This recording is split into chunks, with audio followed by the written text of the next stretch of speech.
नमस्कार, ज्ञानदीप अकॅडमीमध्ये आपल्या सर्वांचं स्वागत आहे. मी Suchendra Deshmukh. Question answer series मध्ये आपण एक महत्त्वाचा प्रश्न पाहणार आहोत. हा प्रश्न यूपीएससी मेन्स मध्ये विचारलेला आहे आणि प्रश्न आहे, उभरत्या जागतिक व्यवस्थेमध्ये भारताची नवीन सापडलेल्या भूमिकेमुळे, म्हणजे भारताला जी नवीन भूमिका सापडलेली आहे त्या भूमिकेमुळे शोषित आणि उपेक्षित राष्ट्रांचा नेता म्हणून जी भारताची प्रतिमा दीर्घकाळ टिकलेली होती ती नाहीशी झालेली आहे. हे विस्तृत करायचं आहे आपल्याला. 200 शब्दासाठी आहे आणि 15 मार्क्ससाठी हा प्रश्न आहे.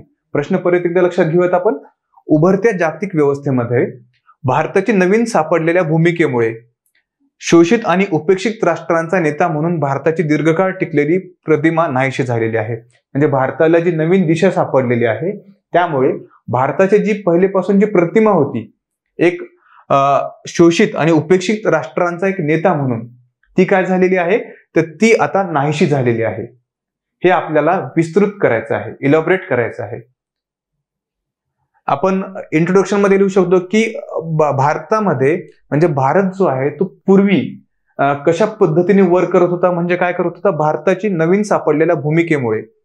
म्हणजे सर्वात पहिले आपण लिहू शकतो की भारत हा, जरी याची नवीन भूमिका असेल किंवा इथे प्रश्नामध्ये जरी दिलेला असेल की इलॅबोरेट करा म्हणून, तरी आपण इथे मेन्शन करू शकतो की भारत जो आहे तो भारताची जुनीच भूमिका आहे आणि त्या भूमिकेप्रमाणे भारत जो आहे तो इतर राष्ट्रांना मदत करत आहे किंवा इतर राष्ट्रांच्या बाबतीत भारत शोषित आणि उपेक्षित जे राष्ट्र आहेत त्यांची जी भारताच्या, म्हणजे त्यांची जी प्रतिमा आहे भारताची, त्यांच्या नजरेत जी कमी झालेली आहे ती वास्तविक तशी झालेली नाही. कारण भारत आज सुद्धा आपण बघतो की नाम पॉलिसी आहे, नॉन अलाइनमेंट मुवमेंट आहे किंवा शोषित आणि उपेक्षित जे राष्ट्र आहेत किंवा आफ्रिकन काही कंट्रीज आहेत किंवा आपण त्याला ग्लोबल नॉर्थ आणि ग्लोबल साऊथ असं म्हणतो.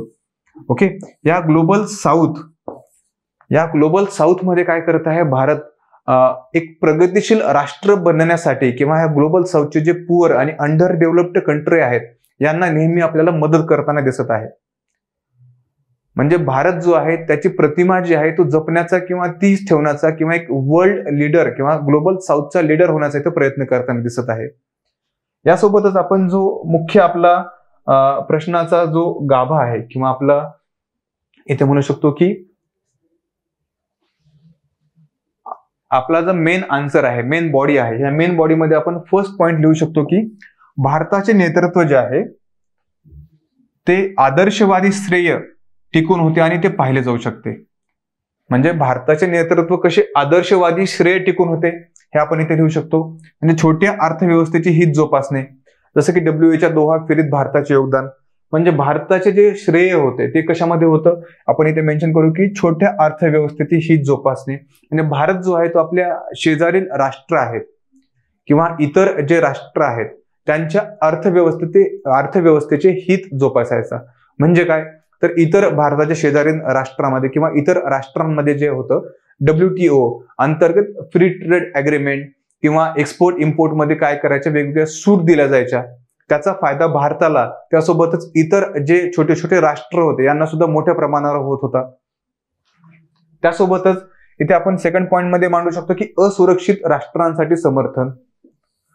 हवामान बदल वाटाघाटींमध्ये भारताची भूमिका काय, की जे असुरक्षित राष्ट्र आहेत त्यांच्यासाठी भारत नेहमीच समर्थन देण्यात आलेलं आहे.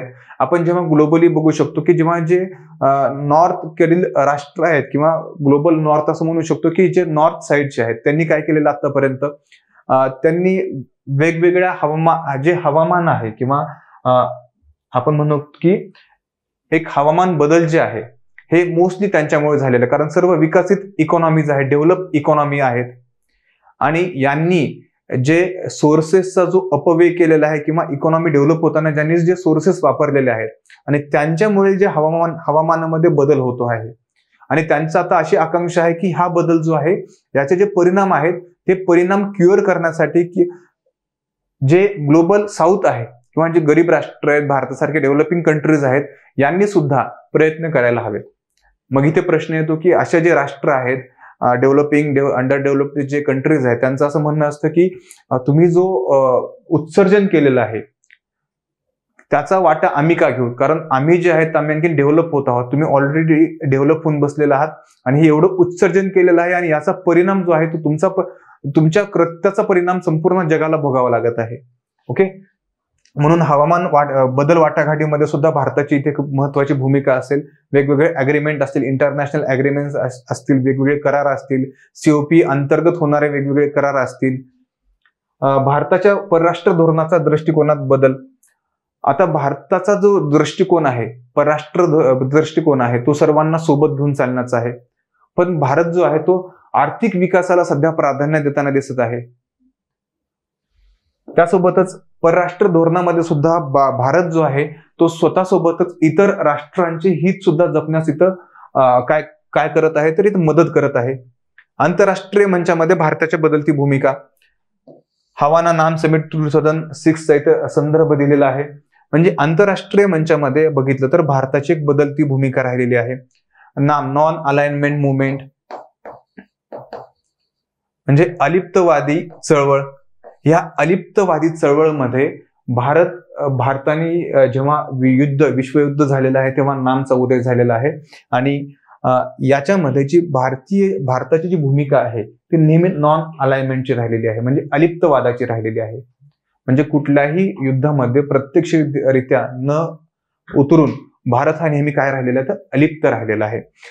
आपण इथे रेफरन्स घेतला तर आपण इथे मांडू शकतो की इस्रायल आणि पॅलेस्टाईनचं किंवा हमासचं जे युद्ध आहे, इस्रायल आणि हमासच्या युद्धामध्ये इथे महत्वाची भूमिका जी आहे, युद्धबंदीचा जो प्रस्ताव आहे तो अमेरिकेने याच्या नेहमी विरोधात असायचा, म्हणजे युद्धबंदीच्या नेहमी विरोधात असायचा. आणि आता UN मध्ये जो प्रस्ताव आलेला आहे त्या प्रस्तावामध्ये अमेरिकेने सुद्धा ही भूमिका स्वीकारलेली आपल्याला दिसून येत आहे. म्हणजे अमेरिकेने सुद्धा इथे जे व्हेटो वोट असतं त्या व्हेटोमध्ये सुद्धा इथे वोटिंग केलेली नाही. यामुळे युद्धबंदीचा प्रस्ताव हा UN मध्ये संमत झालेला आहे.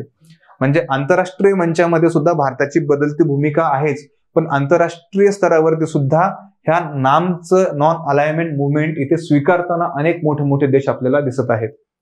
प्रादेशिक मंच सार्क मध्ये भारताचा दृष्टिकोन म्हणजे प्राधान्यक्रम आणि विकास प्रकल्पांमध्ये विलंब. म्हणजे सार्क आपण म्हणू शकतो, जी सार्क आहे south Asian association of regional cooperation, या सार्क मध्ये सुद्धा काय आहे, भारताचा दृष्टिकोन प्राधान्यक्रम आणि विकास प्रकल्पांमध्ये इथे विलंब होताना दिसत आहे. सार्क एक असा मंच आहे की भारताला एक जागतिक व्यासपीठ प्रदान करणारा मंच आहे आणि या मंचामध्ये भारताची जी भूमिका आहे ती सार्क मध्ये सर्वांना सोबत घेऊन चालण्याची भूमिका आहे आणि भारताचा जो दृष्टिकोन आहे तो नेहमी सकारात्मक पद्धतीने सार्क मध्ये राहिलेला आहे. त्यासोबतच इंडो पॅसिफिक प्रादेशिक वाढीवरती भारताचे लक्ष आहे.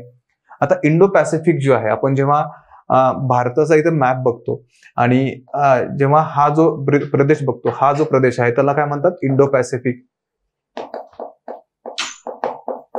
या इंडो पॅसिफिक क्षेत्रामध्ये या वाढीवरती भारताचे नेहमी लक्ष आहे. ओके, म्हणजे चीनच्या प्रभावाचे संतुलन साधणे, आदर्शवादातून वास्तववादाकडे जाणे, परराष्ट्र धोरणात राष्ट्रीय हितसंबंधांना प्राधान्य देणे, हे सुद्धा इथे इंडो पॅसिफिक मध्ये भारताच्या मध्ये इथे लक्ष असलेले आहे. म्हणजे चीनचा थोडक्यात इंडो पॅसिफिक सेक्टरमध्ये जेव्हा आपण बघतो चीनचा इथे प्रादुर्भाव वाढत आहे आणि चीनला अटकाव करण्यासाठी भारताने अमेरिकेसोबत सुद्धा वेगवेगळ्या ट्रिटी केलेल्या आहेत इंडो पॅसिफिक सेक्टरमध्ये, किंवा चीनला प्रतिबंध करण्यासाठी सुद्धा भारत वेगवेगळे इथं पावले उचलताना आपल्याला दिसत आहे. त्यानंतर आपण नेक्स्ट बघूयात की धोरणात्मक परराष्ट्र धोरणाच्या दृष्टिकोनाकडे भारताच्या दृष्टिकोनात बदल. ओके, जे धोरणात्मक फॉरेन पॉलिसी आहे, स्ट्रॅटेजिक फॉरेन पॉलिसी असं म्हणूयात आपण, याच्या धोरणाच्या दृष्टिकोनाकडे भारताच्या दृष्टिकोनात बदल. म्हणजे काय, आपण इथे म्हणू शकतो की प्राधान्य म्हणून आर्थिक विकास. म्हणजे धोरणात्मक परराष्ट्र धोरण जे आहे याच्यामध्ये आर्थिक विकास जो आहे, ओके, आपल्याला बघायचं की जे परराष्ट्र धोरणाच्या दृष्टिकोनाकडे भारताच्या दृष्टिकोनात बदल झालेला आहे बघण्याकडे. प्राधान्य म्हणून आर्थिक विकास काय करायचं आपल्याला, तर भारताला आपल्याला 2028 ते 30 पर्यंत काय करायचं आहे, तर जगातली सर्वात मोठी तिसरी अर्थव्यवस्था बनायचं आहे आणि त्या अनुषंगाने आहे तो भारत जो आहे तो प्रयत्न करताना आपल्याला दिसत आहे. आणि भारताने काय केलेलं आहे तर सध्या आपण बघू शकतो की जपान आहे, जपान सुद्धा मागे पडलेला आहे.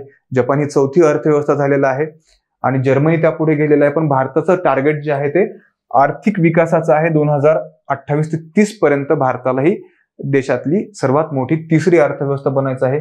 प्रमुख जागतिक समस्यांवरती लक्ष केंद्रित करायचं आहे. ज्या प्रमुख जागतिक समस्या आहेत त्याच्यावरती काय करायचं आहे, ते लक्ष केंद्रित करायचं आहे. त्यासोबतच विकसित होणारे हवामान बदल वरती वेगवेगळे स्टँड घ्यायचं आहे. म्हणजे आपण बघतो की पॅरिस अग्रीमेंट. आता पॅरिस अग्रीमेंट मध्ये आपण असं म्हणू शकतो की भारताने जे आहे ते 2030 अंतर्गत जे काही ध्येय होते ते 2023 मध्ये तिथे संपवलेले आहेत. म्हणजे काय केलेले आहेत, ते अचीव्ह केलेले आहेत. म्हणजे विकसित होणारे हवामान बदलावरती महत्वाचा स्टँड जो आहे तो इथे भारत आपल्याला घेताना दिसत आहे. त्यासोबतच हस्तक्षेपाचे आरोप, वेगवेगळे परराष्ट्र धोरणामध्ये वेगवेगळे कंट्री आहेत ते सुद्धा म्हणतात की भारताचा जो आहे आमच्या देशामध्ये इथे हस्तक्षेप करत आहे, किंवा भारत जो आहे तो फ्रंट लाईन लावून आपण बघतो की जसं मालदीव असतील किंवा कॅनडा असेल की इथे पाकिस्तान असेल या देशामध्ये सुद्धा इथे हस्तक्षेप होताना भारताचा इथे दिसत आहे. सार्कची स्तब्धता, सार्क एवढी मोठी संघटना असून सार्क आपण बघतो, सार्क मध्ये भारत जो आहे तो नेहमी प्रगतीशील किंवा सार्कला एक प्रगतीच्या वाटेवर घेऊन जाणारा एक देश म्हणून उदयास येत आहे. इंडो पॅसिफिकला प्राधान्य देणे आणि चीनचा प्रतिकार करणे. आता इंडो पॅसिफिक सेक्टरमध्ये सुद्धा काय करत आहे, इंडो पॅसिफिकला सुद्धा हे भारत जो आहे तो प्राधान्य देत आहे आणि तिथे चीनचा प्रतिकार आपण इंडो पॅसिफिक मध्ये बघितलेला आहे की चीनचा प्रतिकार करण्यासाठी भारताने इतर देशांसोबत सुद्धा उपाययोजना ज्या आहेत इंडो पॅसिफिक सेक्टरमध्ये आखण्यात आलेल्या आहेत. ह्या ज्या गोष्टी आहेत धोरणात्मक परराष्ट्र धोरणाच्या दृष्टिकोनात भारताच्या दृष्टिकोनात जो बदल आहे, म्हणजे फॉरेन पॉलिसीमध्ये, स्ट्रॅटेजिक फॉरेन पॉलिसीमध्ये भारताच्या कशा पद्धतीने बदल झालेला आहे आपण बघितलेलं आहे की प्राधान्य म्हणून आर्थिक विकास झालेला आहे, प्रमुख जागतिक समस्यांवरती लक्ष केंद्रित केलेलं आहे, विकसित होणारे हवामान बदल जे आहेत त्याच्यासोबत हस्तक्षेपाचे आरोप सुद्धा भारतावरती होत आहेत. सार्कची स्तब्धता इथे सुद्धा महत्वाचा इश्यू आहे आणि इंडो पॅसिफिक प्राधान्य क्षेत्र आणि चीनचा प्रतिकार करणे सुद्धा इथे महत्वाचा एक उद्देश आहे. यानंतर आपण जे कन्क्लुजन आहे त्याच्यामध्ये आपण इथं हे मेन्शन करू शकतो की रिअल पॉलिटिककडे भारताचे वळण हे अत्याचारित राष्ट्रांचे नेते म्हणून त्यांच्या पारंपरिक आदर्शवादी दृष्टिकोनातून निघून जाण्याचे चिन्ह आहे. उदयोन्मुख जागतिक व्यवस्थेमध्ये भारताची नवीन भूमिका ही एक प्रमुख जागतिक शक्ती म्हणून त्याच्या वाढत्या महत्वाकांक्षा दर्शवते. काय आहे, उदयोन्मुख जागतिक व्यवस्थेमध्ये भारताची नवीन भूमिका ही एक प्रमुख जागतिक शक्ती म्हणून त्याच्या वाढत्या महत्वाकांक्षा दर्शवते. जागतिक समुदायाचे भविष्य घडवण्यासाठी नियमांवरती आधारित आंतरराष्ट्रीय सुव्यवस्थेला चालना देण्यासाठी भारताचे नेतृत्व हे महत्वाचे ठरेल. या पद्धतीने जे आहे आपण इथे हे आन्सर जे आहे ते कन्क्लूड करू शकतो. तुम्हाला हे आन्सर कसं वाटलं मला नक्की सांगा आणि आपण नेक्स्ट आपल्या आन्सर रायटिंग सेशन मध्ये भेटू. तोपर्यंत धन्यवाद.